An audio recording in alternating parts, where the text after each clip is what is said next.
Transfer Al-Fatihah macam transfer fulus lah tuh di ATM. Maka amalan tersebut bid'ah. Baca Yasin malam Jumat. Ini terjadi di Indonesia, di Malaysia. Maka bid'ah. Jadi jangan pertanyaannya, pernah nggak dilakukan Nabi? Pernah nggak dilakukan Nabi? Ada yang dengan keras mengatakan tidak sampai, bid'ah, neraka. Dan itu bukan diajarkan oleh orang bodoh kepada orang bodoh, tetapi diajarkan oleh para ulama kepada para ulama dari satu generasi ke generasi berikutnya.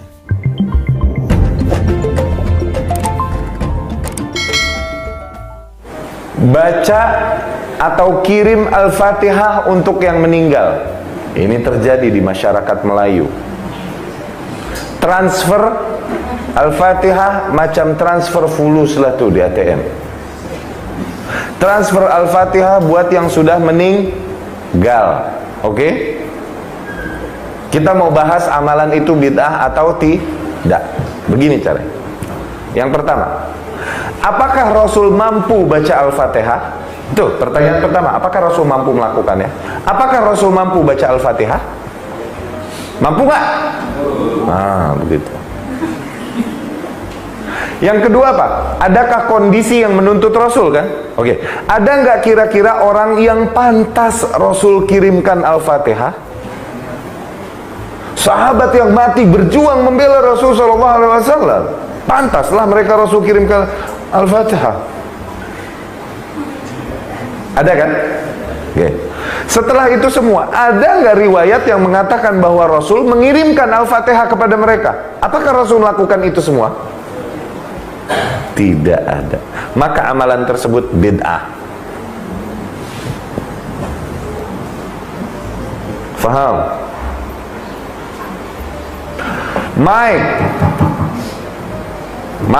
Mikrofon bid'ah dong. Ini kan zaman Rasul nggak ada, jadi sekarang kalau mau azan teriak-teriak aja sono. Begitu. Kita pakai rumus tadi. Apakah Rasul mampu melakukannya? Rasul mampu nggak bikin mic? La yukallifullahu nafsan illa wus'aha. Rasul nggak mampu. Ya udah jangan dibahas. Emang Rasul nggak mampu. Berbeda ketika bicara Al-Fatihah, Rasul mampu dan Rasul tidak melakukannya. Paham? Kasus lain, biar lebih paham. Baca Yasin malam Jumat. Ini terjadi di Indonesia, di Malaysia. Baca Yasin malam Jumat. Rumus yang pertama apa tadi?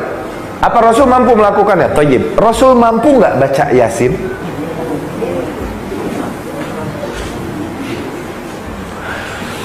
Ada nggak kondisi yang dia lewati, ya kan?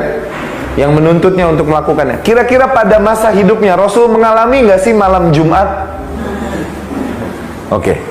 Setelah itu semua, apakah ada riwayat yang mengatakan bahwa Rasul baca Yasin malam Jumat? Maka bid'ah. Pintar? Faham? Baca Yasin 3 hari, 7 hari, 40 hari mati. Ada nggak di sini? Di sini ada kan? 7 harian, 40 harian, 100 harian, di sini ada kan? Baca Yasin sama tahlilan, ya kan? Oke. Rasul kalau mau baca Yasin mampu nggak? Ada nggak kira-kira orang-orang yang pantas Rasul bacakan atas mereka Yasin setelah meninggal? Ada sahabat yang dimuliakan dan lain-lain yang mati berkorban untuk Islam. Kalau mau Rasul memuliakan, ada. Tapi setelah itu semua, apakah Rasul bacakan Yasin untuk mereka? Adakah riwayat yang mengatakan hal itu? Enggak ada. Maka bid'ah. Abu Hurairah sebelum tidur malam, maka dia memetik tali yang dia simpul 2000 simpul, alfa uqdah, 2000 simpul. Setelah itu barulah dia tidur malam 2000 simpul. Subhanallah, subhanallah, subhanallah, subhanallah. Itu tidak pernah dilakukan Nabi. Jadi jangan pertanyaannya, pernah nggak dilakukan Nabi? Pernah nggak dilakukan Nabi? Abdurrahman bin Auf, kalau dia masuk rumah, dia baca ayat kursi di 4 pojok. Ayat kursi, ayat kursi, ayat kursi, ayat kursi. Buka dalam kitab Syiar A'lam An-Nubala, ditulis oleh Imam Az-Zahabi. Tidak pernah dilakukan Nabi. 7 hari, 40 hari, buat kenduri, bagi makanan, kirim doa. Tidak dilakukan Nabi. Tidak dilakukan Abu Bakar, Umar, Utsman, Ali, sahabat Nabi. Tapi ada dalam fatwa tabi'in, namanya Imam Atha. Kata Imam Atha, ulama dari kalangan tabi'in, orang yang meninggal dunia, maka dia diuji di kuburnya selama 7 sampai 40 hari, maka dianjurkan bersedekah dan berkirim doa. Andai saya mati, keluarga saya akan bersedekah selama 40 hari. Pergi ke panti jompo, ke panti yatim, berikan makanan terus. Ya Rasulullah, ummi matat, emakku mati, apa atasaddaqu anha? Apakah aku boleh bersedekah? Kata Nabi, tasaddaq, bersedekahlah engkau. Ayyus sadaqatu afdal? Sedekah apa yang paling afdal? Saqiyul ma', memberi air minum. Pernah kamu beli air minum? Enggak pernah. Pernah kamu kasih air minum botol? Enggak pernah. Lalu kamu sedekah apa? Sumur bor. Mantap. Nah, tapi jangan sampai gara-gara tradisi ini yang miskin, yang susah sampai ngutang bubur kacang hijau. Sudah jatuh ditimba tangga, diterkam kucing. Maka kita pesan ke dia, Pak, kami tahu Bapak tak mampu, istrimu meninggal dunia, maka kamu jangan ngutang-ngutang, kami yang akan bawakan makanan. Karena kata Nabi, isna'u ta'aman li ali Ja'far. Ja'far sudah mati, meninggal, buatkan makanan untuk keluarganya, karena dia sudah susah. Tapi bagi yang kaya, kebun sawitnya lebar, ada tambak udangnya, ada tambang batu baranya, dia mau bersedekah, silakan. Yang takut makan, ada kata sambutan dari ahli waris. Bapak ibu sekalian, ini makanan yang ada ini bukan harta utang, bukan pinjaman, bukan warisan bapak kami, ini murni sedekah saya, anaknya yang kaya. Apa kalian tak tahu bahwa saya ini kaya? Hah? Banyak orang yang nanya, kirim bacaan Al-Fatihah atau ayat-ayat Al-Quran yang lain, Yasin atau Al-Quran 30 juz kepada mayit atau seorang yang udah meninggal dunia, itu sampai atau tidak? Sampai atau tidak? Ada yang dengan keras mengatakan tidak sampai, bid'ah, neraka. Ada yang mengatakan seperti itu. Lantas bagaimana komentar Pak Novel ya terhadap pernyataan tersebut? Sebetulnya sampai atau tidak? Wahai umat Islam di negara yang sangat aku cintai ini, tanah airku Indonesia, dan dimanapun Anda berada, bertanyalah pada ulama. Umat Islam di negara ini mengamalkan yang namanya tahlilan, mengamalkan yang namanya kirim surat Al-Fatihah, kirim surat Yasin, ya, kirim Al-Quran kepada yang meninggal dunia, turun temurun dari dahulu kala sampai hari ini, dan insya Allah ila yaumil kiamah.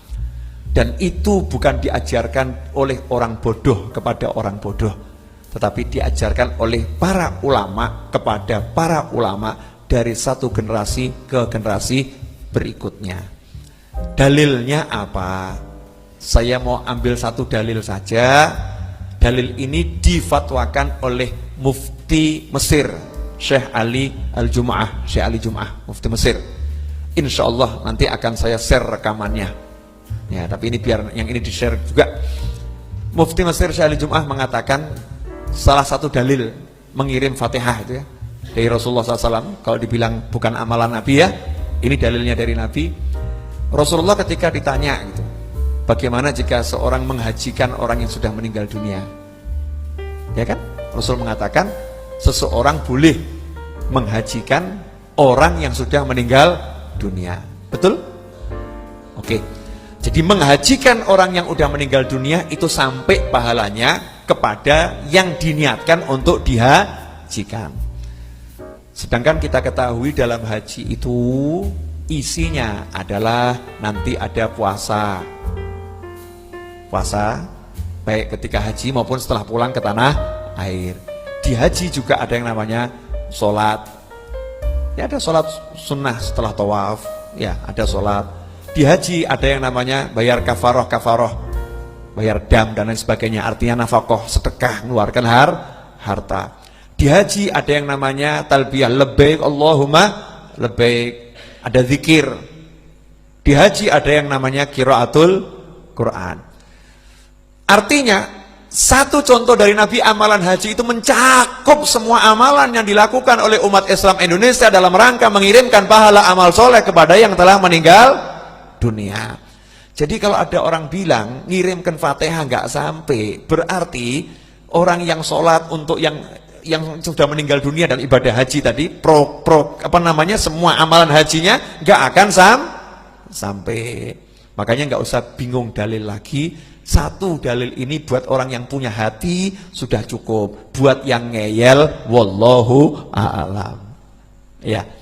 Jadi kalau Anda nggak sepakat nggak apa-apa. Tapi kalau tanya dalilnya, ini loh salah satu dalilnya.